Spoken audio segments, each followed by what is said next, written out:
Salutations everybody, it is Matty here today, and we're sitting down to talk about the latest Day 1 Game Pass drop, Exoprimal. Definitely the weirdest game I've played this year, no doubt about it. Ladies and gentlemen, Exoprimal is a dinosaur horde game that involves time travel and collecting combat data. It's wild, it's actually kind of fun, which caught me off guard, and I liked it way more than I thought I would, so I wanted to talk about it. So ladies and gentlemen, if you're new here and you're interested in the occasional review, right now, games are pretty dry, but certainly heading into August, things are really going to heat up. Consider subscribing. Thank you for tuning in. But before we talk about dinosaurs and sci-fi universes and all that crazy stuff, a quick word from today's sponsor. This video is brought to you by Factor. Ladies and gentlemen, are you too busy with summer plans to cook, but you want to make sure you're eating well? I can relate. I've been going back and forth all summer between my current house, the office, the new house. I'm trying to move a lot of boxes, and I don't want my fitness goals to fall behind. And with Factor, you can skip the trip to the grocery store. You can save yourself some time with some fresh, never frozen meals that are ready in just 2 minutes. All you have to do is heat and enjoy, and then get back out there, soak up the sun, or in my case, move a lot more boxes. They have 34 plus weekly restaurant quality options like bruschetta shrimp risotto, green goddess chicken, grilled steakhouse filet mignon. Hey, look at this. I'm having some salmon right now. I mean, it's incredible. My favorite seafood, by the way.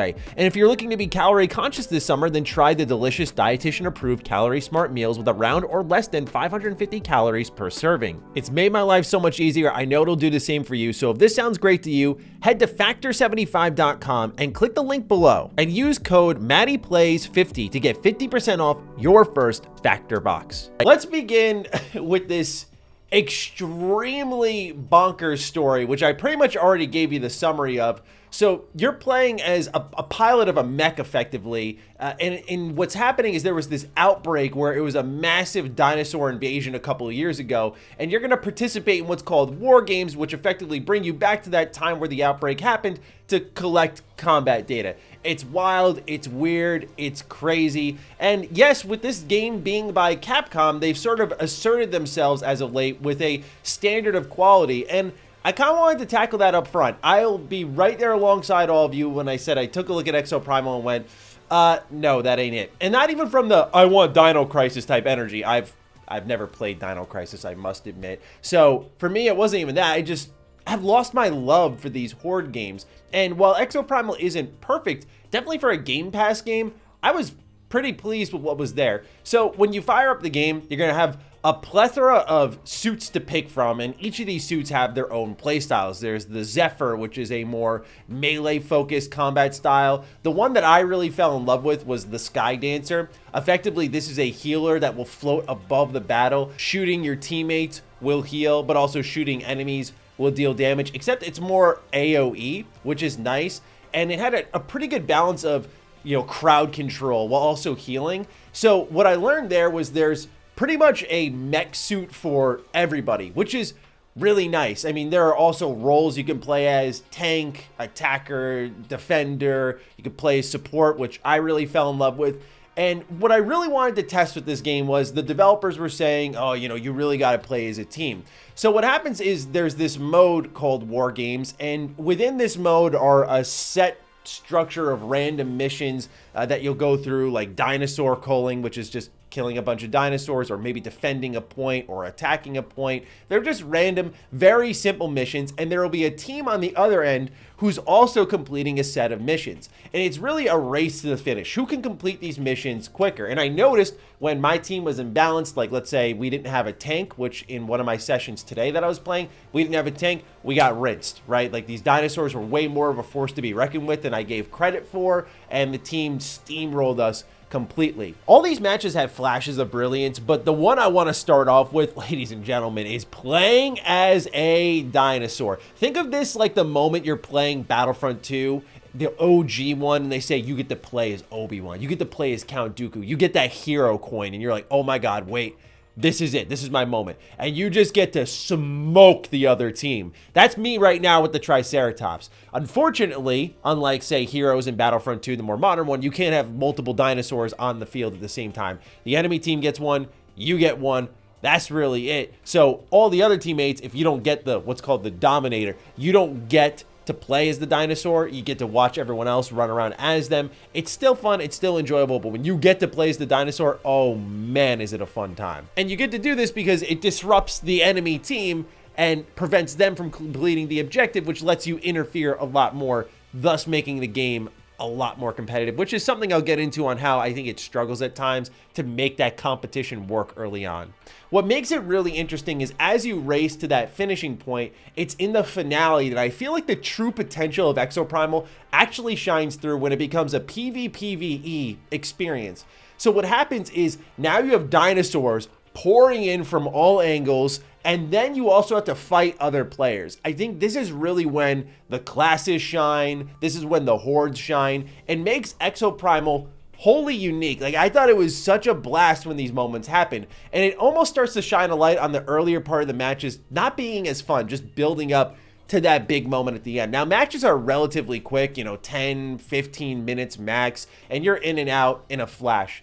What's going to happen is as you're building up through these matches, how do you progress in the story? It's by completing these multiplayer missions. So every set amount of battles logged, there's going to be a new cutscene you unlock. Yes, like literally it'll say next cutscene on the main menu. I found that a little bit weird, especially because it feels like you're getting pretty menial bits of progression in the story. And I'm not going to act like it's difficult to follow, but it's so wild and weird that it's pretty tough for it to hold your attention. And you're definitely there just for the random sci-fi dinosaur slaying mixture that we found here in Exoprimal. However, with that in mind, there is another way to get bits of story and lore through what's called lost data. So as you're going through these missions, certain dinosaurs will drop them. Completing certain missions or challenges will unlock these new bits of data. And I think of this a lot like the web of intrigue in Prototype. You know how in Prototype you'd find a random dude out in New York City, beat the life out of him, and suddenly you'd unlock his memories, and it'd be this flash sequence of events, and you'd start to put the pieces together. It's got a lot of that energy, and when you open up the lost data section, the analysis map, you're going to see there's a lot going on here. And for those who do want to take the deeper dive, it is certainly there, but I don't know if it's going to speak to really many people at all. Again, I think the charm of this game is that it's so wild and weird and random. And yes, it is a service game and they're planning a lot of support for it. So how did that feel? How does progression feel? Because I'm very much skeptical of service games nowadays. Right now, the progression is great. There's a survival pass, your battle pass, and then there's also your player level. And as you go through these matches, you get a lot more XP when you win, so it's kind of a good motivator, and it's frustrating when you start to lose, which I think is a good thing. But when you win, like, you'll level up twice in one match. It's a good feeling. So there's a good sense of progression, and each of these suits have their own levels, so there's levels within levels within levels. And as you level up your respective suits, you're going to get new modules, and these modules will enhance gameplay effects per these suits. So there's a ton of customization here, and you can really fall in love with a particular playstyle. Like I was talking about the Sky Dancer earlier, and what happened is I got a new upgrade for a module that allowed me to do more healing in an area, as well as more damage when I hit an enemy with a direct impact, because my attack was more AoE. So it encouraged me to, consider my aim, so to say. But also there are ones like with the Zephyr, which is increased movement speed when your health is low. This is a very movement-based mech suit. So I just like how there was a lot of tweaking and customizing here beyond just visuals. And they do go a little crazy with it. You can equip 3 modules at once. You can also equip sort of this, I would call, extra attack. Like there's a cannon, one that is aid and lets you shoot an AoE healing device if you so desire, and so on and so forth. So you can kind of add, like in my case as the Sky Dancer, I like to add a little bit of extra aggression for when like bigger boss creatures come out. So I put the cannon on my character, but you don't have to do that. So you can really tailor these types of suits to your playstyle, which is fun. You do get to create your own character as well. The character creator in this game is very limited, but kind of hilarious. So I just made a random looking minty kind of character and had some fun with it, changing the eye colors, the hairstyle, all that fun stuff. But it's not really the main draw of the game. What I will say is, thanks to the RE engine, the game looks better than I thought, really in particular during the cutscenes. Again, I have to preface once more, my expectations were pretty low going in. When I think of Capcom and the quality mark that they've been hitting with things like Resident Evil and Monster Hunter as of late, Exoprimal looked like an incoming miss, so to say. And there are some problems with it. For example, I feel like there are times that these dinosaur hordes are completely unintimidating. Like, they don't present a challenge at all, which I know for some people, the point of the horde game is to wipe out these dinosaurs or zombies or whatever it may be in mass. I think that's because every single horde game, to me at least, really comes down not to the volume of enemies, but how the special enemy types that appear throughout the hordes vary your approach and how they catch you off guard. But here in Exoprimal, they appear in such a pattern fashion that you know when they're going to be there, you can anticipate them, and because of that, there's a lacking feel of dynamic gameplay until the PvP section starts up. So it becomes overly predictable where there are these different dinosaurs and they do have different attacks and they do cause chaos, but when you know where they're going to be and when they're coming, it's just way too predictable during some matches. But it's really not until the end of every mission that they start to pour them on and things get really chaotic, which is the most fun. I feel like the game's almost hesitant to get chaotic out the gate, where you can't just really pour it on off the rip. And I found that to sometimes be disengaging. Like, it wasn't fun until maybe 5-10 minutes into the match, which I don't think is ideal for multiplayer games. You want to just keep going and keep having that stimulation, so to say. I also feel the matchmaking is a touch too random. Like, you'll fire up Wargame, for example, and you'll play the same map pretty often, which at first is okay. It's new, shiny toy, but there was like one time in 5 hours that I played a different map, and it was an exciting one. It was a big airfield, and it was raining, and there were different objectives in there, and it helps flavor up the experience. I mean, it's a testament to how the gameplay can be fun thanks to the suits and the customization and the variety in which and how you engage with the dinosaurs. So there is that, which keeps these maps from not being too tedious, but definitely in the long run, this is going to be something that I think is a problem for Exoprimal, because there's just not enough map diversity, and that starts to shine a light on the lack of mode diversity there. You know, there's maybe a handful of them that happen throughout all of these different war games. You know, like I mentioned earlier, dino culling and capturing points or defending points and so on and so forth. I wish that there was just a strict PvP mode. Now, when you fire up matchmaking, you can pick random, as in it could be PvE or PvP, but you still play the same set of PvE missions, and then it guarantees at the end that there's PvP, because the alternative is that you'll keep competing in missions in the final set of war games, and whoever finishes that set of missions will end up being the winner. And that's kind of it. The other problem is sometimes there's not that real edge that you can get on a team, I've noticed. Normally, it's very neck and neck throughout the war games, which I think highlights that while the customization and the build crafting, if you will, can be enjoyable, it doesn't necessarily create enough of an advantage where you can pretty much have a team that has progressed a lot in the game, is stacked enough, and will rinse dinosaurs quicker than the other team. You're usually neck and neck, you get to the end, and it's just about that PvP segment where then it's truly a test of your skills. So that's what it goes back to, is what I mentioned earlier. Like, there are these moments in the early parts of every match that are disengaging, and like, yeah, you know, you're neck and neck, and so it's not as fun, there's not as many dinosaurs, and so I just feel like they could have gone crazy, because the whole game is crazy. I mean, it's weird. You can just see it for yourself. Like, there's mechs flying around shooting dinosaurs.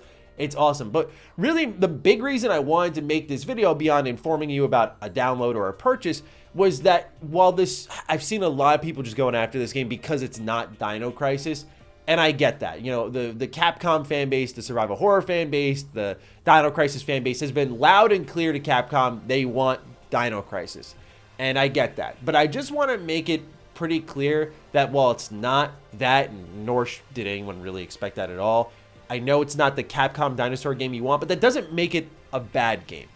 I don't think Exoprimal is a bad game by any means. I define it as an alright game. It's a perfect Game Pass game where you can download it with a couple buds, strategize a bit more, everyone picks their role, like the tutorial's quick, so you don't have to worry about all your boys, all your girls getting through the tutorial, and you start like 2 hours later. It's super snappy, super quick, throws you right into the action, which is nice, and you can play for a handful of nights, a handful of weeks. It is enjoyable enough to hold your attention. There is something there that is unique that had me enjoying it. Like, it's not a bad game. Now, when it comes to buying it, it does fall into that wait for a sale category because I don't find myself loving it. But that's coming from a guy who's like not really into multiplayer games as much nowadays. It takes something kind of unique, which is what I'm seeing a little bit here in Exoprimal, but in the terms of content variety, it can be kind of barren in certain stretches.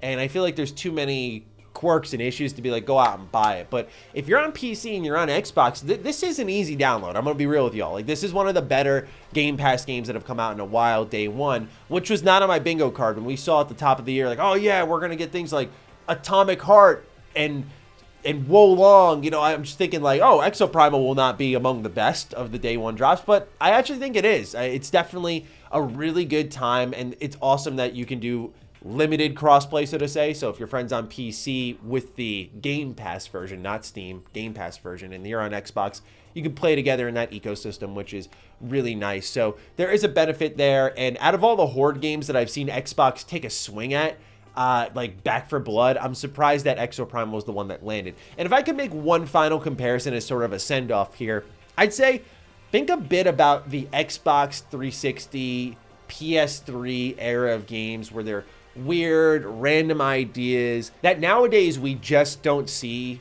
explored. Yes, Horde games are a thing that is explored, but dinosaurs in this futuristic society with mechs, very different, very cool, fun to play, honestly. It's just about getting to that really big moment at the end of every match. And I'm telling you all, that PvP, you're going to have that moment where you're going through, man, he's crazy, he's wrong.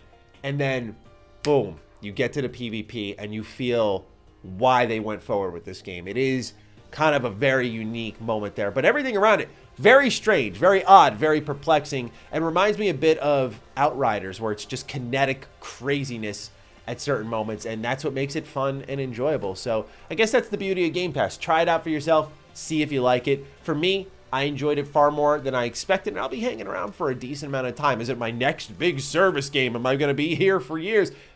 No, but it is way better than I thought it would be. And I don't think it's going to blow anyone away, so to say, but I think you will have some laughs, have a good time with it, and get something kind of new in your system, which I think is all this game is really setting out to do, and especially with Game Pass. But like I said, with purchasing it, not yet. So those are my thoughts on Exoprimal. Have you tried it out via Game Pass? Let me know your thoughts down below. I'm looking forward to seeing how you feel about things. Otherwise, take excellent care of yourselves, and I'm looking forward to seeing you all in the next video. Be sure to follow me on Twitter, follow me on Instagram. Those links are in the description down below. And a big thank you to all the patrons, all the members who continue to support the hell out of the content here. Stay sexy, stay active. I love you all. Peace.